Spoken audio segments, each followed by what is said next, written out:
अक्षर अक्षर से शब्द बनते हैं और शब्द से गीत, प्रार्थना, ग्रंथ और तुम जो बनाना चाहो वो सब कुछ बन सकता है।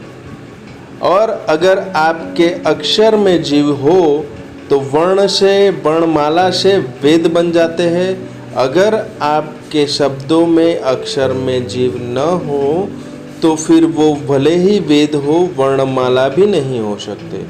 तो आइए समझते एक अच्छी सी मोटिवेशनल स्टोरी के साथ। सलाम दुआ वड़क्कम, केम छो, सारू छे, घनश्याम नाम मारू छे। बहुत ही प्यारी कहानी है। एक बार एक अच्छे संत जिन्होंने समाज के लिए बहुत सारा काम किया था और उन्होंने समाज के लिए अच्छा काम किया था, तो कितनी असुरी शक्ति जो उनका अहित चाहती थी। तो वो संत जब एक बार अपने शिष्य के साथ जंगल से गुजर रहे थे, तब वहाँ पे उन पे असुरी शक्तियों ने हावी होकर उनकी याददाश्त पर अटैक कर दिया। यानी संत वो भूलने लगे थे जो उनके पास ज्ञान था, जो उनके पास शक्तियाँ थी। पर संत को ये एहसास हो चुका था कि कोई शक्तियाँ जो है जो मुझे विचलित कर रही है, मेरे पे थोड़े से नेगेटिव प्रहार हो रहे हैं, जिसकी वजह से मैं अपना ज्ञान भूल रहा हूँ। तभी संत ने सूझ के साथ अपने शिष्य को बोला कि शिष्य, तू जो भी मैं गाता हूँ उसमें से कोई भी प्रार्थना, कोई भी मंत्र तू बोल। पर शिष्य बोलता है, गुरुजी मुझे क्षमा कीजिए, क्योंकि आप जब भी कुछ गाते हो, जब भी कुछ गुनगुनाते हो या कोई भी प्रार्थना करते हो, मैं सुन नहीं पाता हूँ क्योंकि मेरे कान बहरे हैं और वो आपको पता है। अब दुविधा ये हो गई कि वो कोई मंत्र, कोई प्रार्थना नहीं जानता था। तो गुरुजी ने अपने शिष्य को कहा कि तुझे अपने जीवन में जो भी तू सीखा है उसमें से कुछ गा, उसमें से कुछ बोल। तो वो शिष्य बोला कि गुरुजी मैंने तो ABCD ही पढ़ा है, क ख ग ही पढ़ा है और वही मुझे आता है, वो उसमें से कोई प्रार्थना नहीं आती। तब गुरुजी ने बोला, कोई बात नहीं, तू वो बड़े प्यार से गुनगुनाना चालू कर और तेरे साथ मैं भी गुनगुनाना चालू करता हूँ।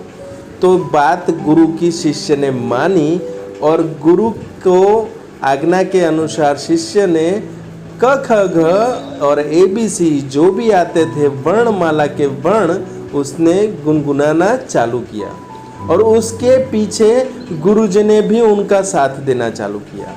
जो असुरी शक्ति थी वो समझ नहीं पाई और गुरुजी का ध्यान वो असुरी शक्तियों के प्रहार से दूर होके एक चित होके वर्णमाला से वर्ण को ढूंढने लगे और वर्णमाला से जो वर्ण निकले वो वर्ण शब्द बन चुके थे और शब्द अच्छे से मंत्र बन चुके थे और वो मंत्र बढ़िया से वो असुरी शक्तियों को भगाने के लिए काम में आने लगे थे।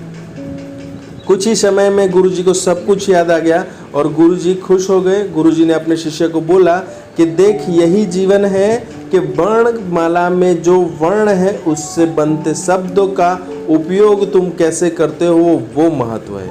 किस चित्त के साथ, किस मन के साथ तुम करते हो। अगर वो चित्त और मन तुम्हारा होगा तो हर एक अक्षर मंत्र हो जाएगा और अगर चित्त नहीं होगा तो चाहे तुमने जितना भी वेद पढ़ा होगा वो वेद खाक हो जाएगा।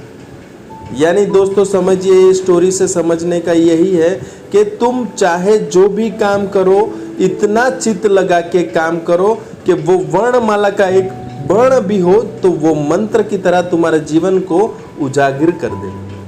और चाहे तुम जितना भी पढ़े लिखे हो, जितना भी ज्ञान तुमने पाया है, पर उसका सही इस्तेमाल नहीं करोगे तो वहीं के वहीं धरे रह जाओगे।